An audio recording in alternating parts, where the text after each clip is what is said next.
नमस्कार मित्रों, मैं अविनाश रंजन गुप्ता आप सभी का अपने चैनल पर हार्दिक अभिनंदन करता हूं। आज के इस व्याकरण सीरीज के अंतर्गत हम इस व्याकरण पाठ का आद्योपांत अध्ययन करने वाले हैं। आप इस व्याकरण पाठ को बड़े अच्छे से समझने की कोशिश कीजिए, क्योंकि वीडियो के अंत में इससे जुड़े हुए कुछ वर्कशीट भी आपको दिए जाएंगे जो आपको व्याकरण को समझने में और भी सहायता प्रदान करेंगे। तो आप इस वीडियो को अंत तक जरूर देखें। नमस्कार, आप आ गए हैं मेरे कंप्यूटर की स्क्रीन पर और यहाँ पर हम लोग अध्ययन करने वाले हैं भाववाचक संज्ञाओं का निर्माण। किसी भी कॉम्पिटिटिव परीक्षाओं में अधिकतर ये सवाल आता ही है कि भाववाचक संज्ञाओं का चयन कीजिए। तो इस वीडियो को ध्यान से देखिए, बने रहिए अंत तक और आप भाववाचक संज्ञाओं के निर्माण की संपूर्ण पद्धति जान जाएंगे। सबसे पहले हम लोग ये जानने की कोशिश करेंगे कि भाववाचक संज्ञाएं क्या होती हैं। देखिए, संज्ञा 5 प्रकार की होती है: व्यक्तिवाचक, जातिवाचक, समूहवाचक, द्रव्यवाचक और भाववाचक। तो 4 संज्ञाएं जो होती हैं वो एक प्रकार की होती हैं और भाववाचक संज्ञाएं बिल्कुल एक तरीके की। कैसे? देखिए, ये वे संज्ञाएं होती हैं जिन्हें ना हम छू सकते हैं और ना ही देख सकते हैं।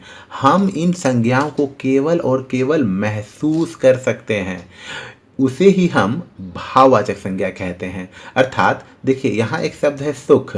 इस सुख की कोई फिजिकल आइडेंटिटी नहीं है। आप इसे कैरी नहीं कर सकते अपने जेब में, आप इसे टच नहीं कर सकते, आप इसे केवल महसूस कर सकते। उसी हिसाब से बुढ़ापा, उसी हिसाब से बचपन।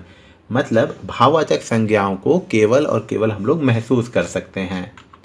भाववाचक संज्ञाओं की पहचान कैसे की जाती है? देखिए, नॉर्मली संज्ञाओं की पहचान वाक्य में या पद में क्या प्रश्न लगाकर करने से मिलती है। मान लीजिए यहाँ एक शब्द है, देखिए, सुधीर का बचपन कष्टमय बीता।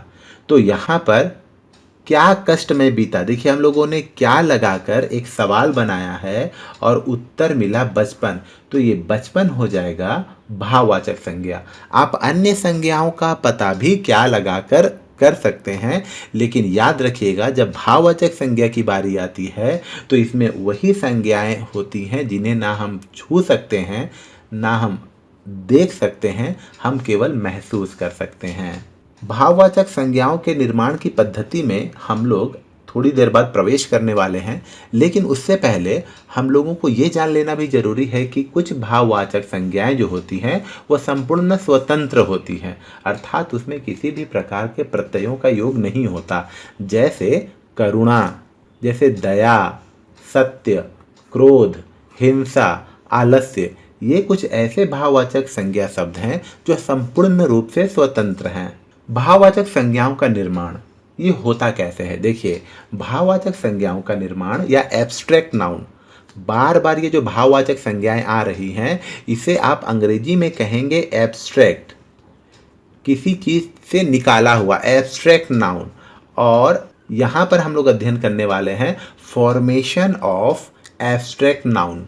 ठीक है, तो भाववाचक संज्ञाओं का निर्माण हम लोग जातिवाचक जिसे कॉमन नाउन कहते हैं, विशेषण जिसे एडजेक्टिव कहते हैं, क्रिया जिसे वर्ब कहते हैं, सर्वनाम जिसे प्रोनाउन कहते हैं और अव्यय जिसे इनडिक्लाइनेबल्स कहते हैं, इनसे ही बनाया जाता है। और ऐसे शब्दों के अंत में प्रायः ऑफनली पन, त्व, ता, य, वट, हट आदि प्रत्ययों का प्रयोग किया जाता है। विशेष द्रष्टव्य, देखिए, जिन भाववाचक संज्ञाओं के अंत में आव, त्व, पन, वा, पा हो वे सब के सब पुल्लिंग होते हैं। जैसे देखिए, बिकाओ, स्त्रीत्व, कालापन, बुलावा, मेरा बुढ़ापा।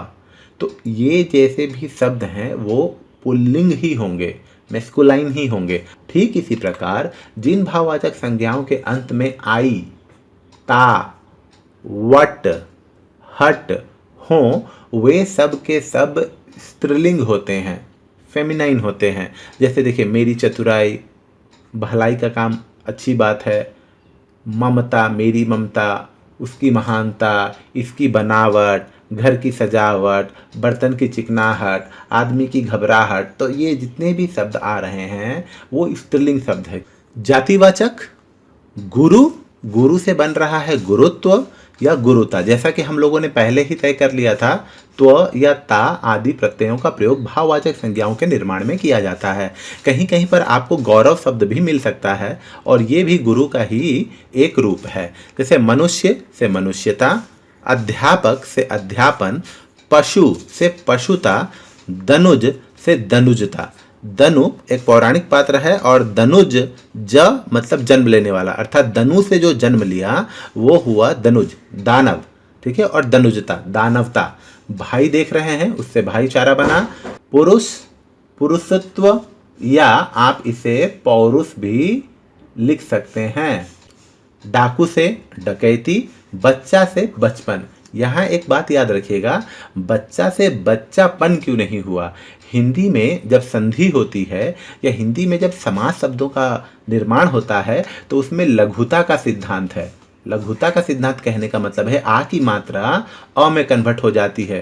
तो आप लोगों ने देखा होगा कहीं कहीं लिखा रहता है मीठा, तो म में बड़ी की मात्रा लगाते हैं, लेकिन मिठास लिखते समय म में छोटी ई की मात्रा लग जाती है। ये हिंदी के संधि और हिंदी के समासिक शब्दों का नियम है कि हिंदी के संधि और समासिक शब्दों में लघुता आती है, इसीलिए म में बड़ी की मात्रा लगने के बाद भी मिठास में म की छोटी की मात्रा का प्रयोग होता है।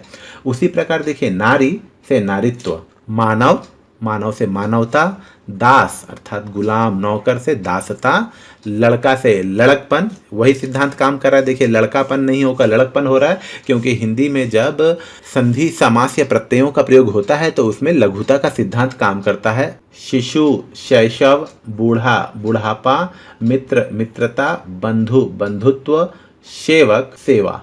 अब हम लोग देखेंगे सर्वनाम से भाववाचक संज्ञाओं का निर्माण। सर्वनाम जिसे हम अंग्रेजी में प्रोनाउन कहते हैं और ये संज्ञाओं के बदले ही आता है। तो संज्ञाओं के बदले जिन शब्दों का प्रयोग होता है उसे हम लोग सर्वनाम कहते हैं, अंग्रेजी में प्रोनाउन। देखिए, अपना, उससे बना अपनापन। निज निजत्व या निजता, स्व मतलब खुद, स्वत्व। अहम अर्थात मैं, अहंकार, मैं होने का अहंकार। तत् से बना तत्व। मम मम मतलब मेरा, मेरापन, ममत्व। देख रहे हो ना, ममता। पराया परायापन। सर्व मतलब सभी, सर्वस्व। आप आपा, आत्म अर्थात खुद, आत्मीयता।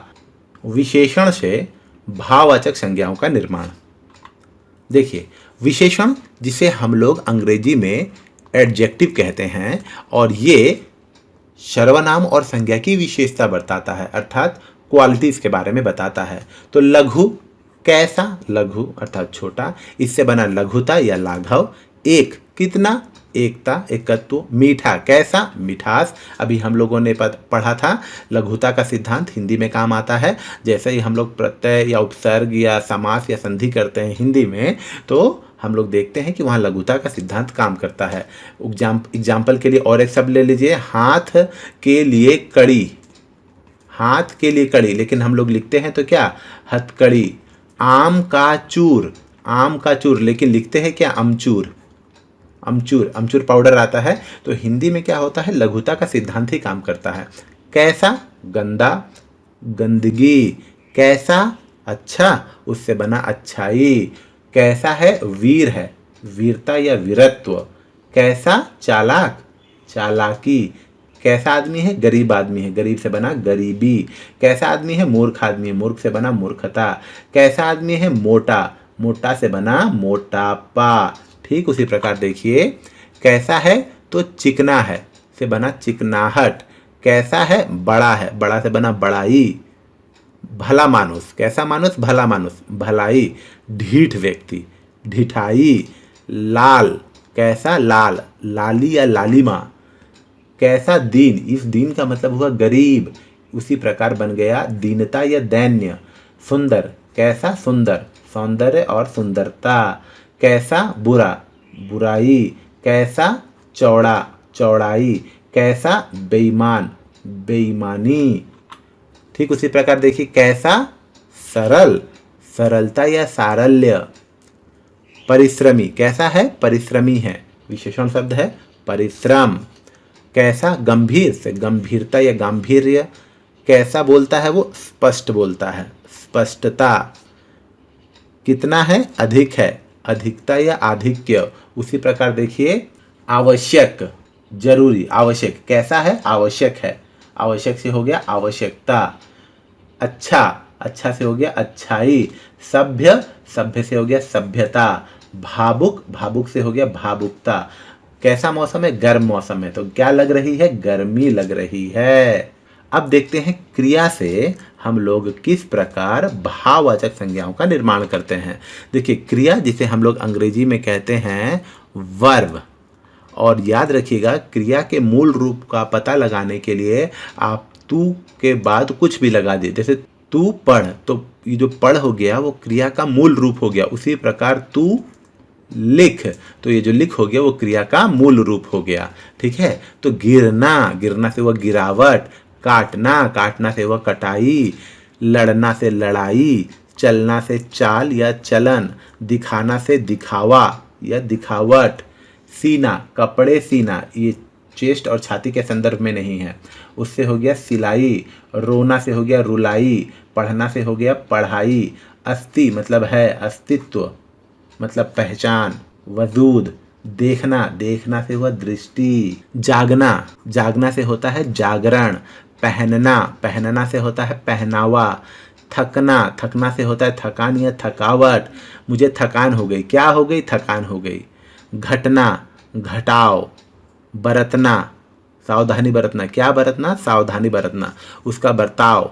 पढ़ना, पढ़ना से पड़ाव, क्या लगाया, पड़ाव लगाया। चमकना, चमक। मिलाना, मिलावट। सोना, सोना से शयन। लगना, लगना से लगन। ठीक उसी प्रकार देखिए बुलाना है तो बुलावा। कमाना है तो कमाई। रुकना से रुकावट। मिलना से मिलावट। भूलना से भूल। जोतना, प्लॉगिंग करना खेतों में, जुताई। बचना से बचाव। बनना से बनावट। बुलाना से बुलावा। छापना से छाप या छपाई। अब हम लोग अंतिम आ जाते हैं अव्यय पर, और अव्यय से, जिसे इनडिक्लाइनेबल्स कहते हैं, उससे भाववाचक संज्ञाओं का निर्माण कैसे होता है इसके बारे में हम लोग जान लेते हैं। देखिए अव्यय वो शब्द होते हैं जिनके रूप में कोई परिवर्तन नहीं होता और इसके बहुवचन भी संभव नहीं होते। अगर आप इसके रूप में बदलाव करेंगे तो ही वो भाववाचक संज्ञाओं का रूप लेता है। समीप, सामीप्य। निकट, नैकट्य। शाबाश, शाबाशी। वाह वाह, वाहवाही। धिक् से धिक्कार। शीघ्र से शीघ्रता। दूर से दूरी। बहुत से बहुतायत, और नज़दीक से नज़दीकी। अब हम लोग छोटा सा यहाँ एक अभ्यास कार्य करेंगे जो भाववाचक संज्ञाओं से जुड़ा हुआ है। तो देखिए ये आपके लिए है, आप इसे पढ़िए और कोष्ठक में जो शब्द दिए गए हैं उसके भाववाचक संज्ञाओं को ढूंढिए और रिक्त स्थानों की पूर्ति कीजिए। जैसे मैं एक बता देता हूँ, वे अपने डैश से दुखी हैं, वे अपने बुढ़ापे से दुखी हैं। तो इस तरीके से आपको ये फिल इन द ब्लैंक्स करना है और इसे कमेंट बॉक्स में आप श्योर पोस्ट करेंगे। उम्मीद करता हूँ मेरा यह वीडियो आपको अच्छा लगा होगा। हिंदी भाषा और व्याकरण साहित्य से जुड़ा अगर कोई भी संशय आपके दिमाग में है तो आप मुझे ज़रूर कमेंट बॉक्स में लिख कर सूचित करें। यथाशीघ्र मैं उस पर वीडियो बनाने की कोशिश करूँगा। धन्यवाद।